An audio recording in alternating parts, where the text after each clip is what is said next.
মায়ের শাড়ি আজকে আমি পরেছি, ইচ্ছা হবে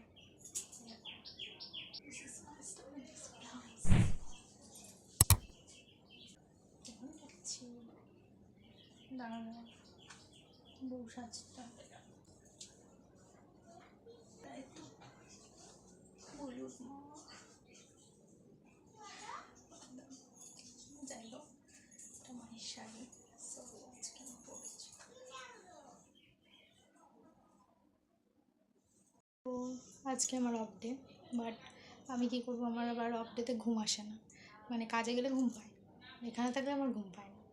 তো তাই জন্য আমি একটু সেজে গুজে ফটোশ্যুট করছি।